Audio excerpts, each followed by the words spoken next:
Hey folks, thanks for stopping by the Eric Wilfred Watson channel, and I want you to take a moment to think about Batman. When you think of Batman, what comes to mind, other than the physical appearance? Is it the cool car? Is it the gadgets? Is it the back and forth between him and Alfred? What is it about Batman that makes him uniquely Batman? Well, somewhere on the list would be his no-killing rule.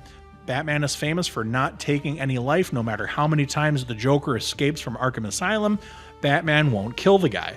As a matter of fact, Peacemaker called Batman a pussy for not killing the Joker and says how many people has Batman indirectly killed by letting the Joker go.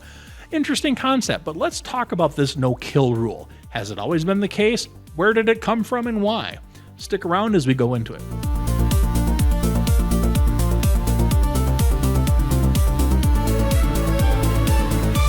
Batman is famous for his vow not to kill people as he fights crime, but is this really true?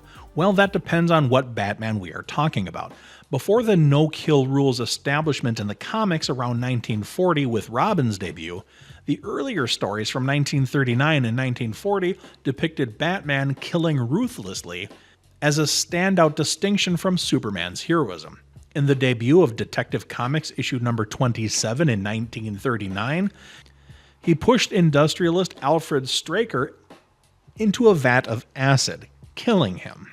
The point being is that Batman in the early 30s in 1940 carried guns. He shot people. He killed people. The no-kill rule was nowhere in existence. He was a murdering vigilante. That is how Batman was created. But then the powers that be at the company head level decided that Batman needed to be more family friendly so that they could sell more comic books. They introduced Robin, and they introduced the no-kill rule where Batman specifically says to Robin that they don't kill people.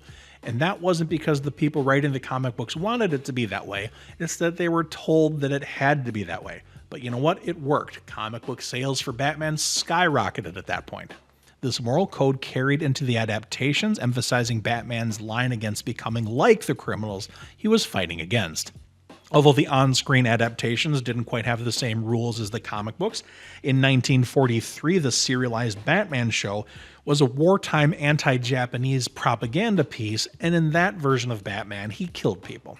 But the live-action version of Batman most people think as the first one was the Adam West TV and movie Batman. That Batman never intentionally killed anybody. In the movie, he punched somebody that turned into dust due to science fiction nonsense, but that wasn't Batman intentionally murdering somebody. It was like a tragic side effect. But Batman and Robin never killed anybody during the 1960s.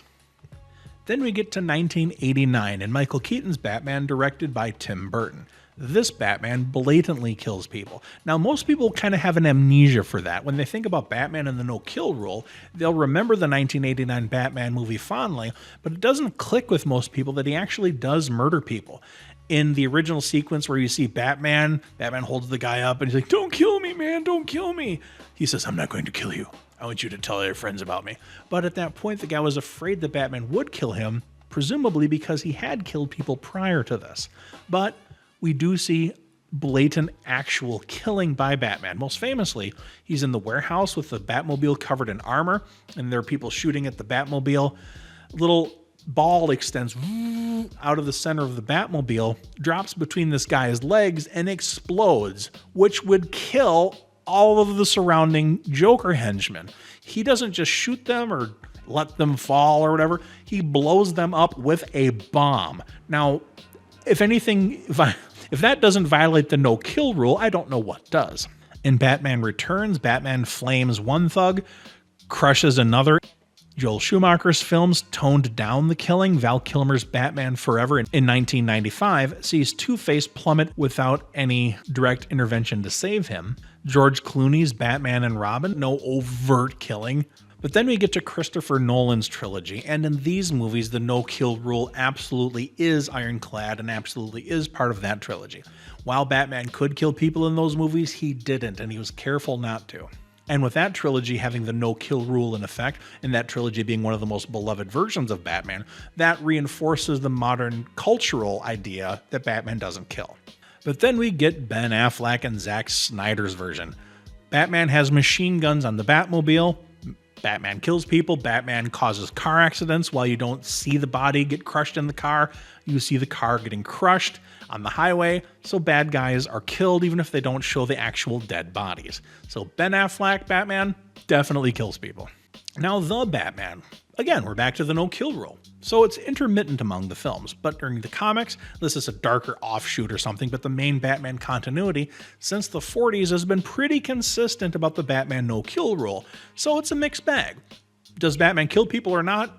Mostly no, but it depends on which version you're looking at, which I actually think is a good thing. I don't mind the inconsistency. There's different versions of the character by different creative people. You can put each version in its own little canon box, and that's fine. Pick and choose the ones you like. I love the comics. I love most of the movies. Didn't really like the Schumacher versions of Batman, but I like most of the other versions of Batman, and I'm fine with the no-kill rule. And I'm also fine if he wants to off a bad guy here and there. It's not going to make me lose an ounce of sleep. I have a sneaking suspicion that James Gunn's version of Batman is not going to kill people in this new DCU, but we'll wait and find out. Because Hawkgirl kills the evil dictator guy by letting him fall. She says, "I'm not like Superman," and just lets him die. Mr. Terrific killed the monster. Will that extend to killing bad guys? I don't know. We'll find out. Let me know in the comments what you think. What do you think of the no-kill rule? Does that actually make Batman kind of stupid, or is it a virtue that you treasure? I'd love to hear your opinions, and I'm open to suggestions. What aspects of Batman or the wider world of superheroes would you like to hear me talk about next? If you want to check out my novels, they're on Amazon.com. If you go to EricWilfredWatson.com, you can read the first chapter of Death Siren for free. Thanks for stopping by my channel, folks. Eric Wilfred Watson signing out.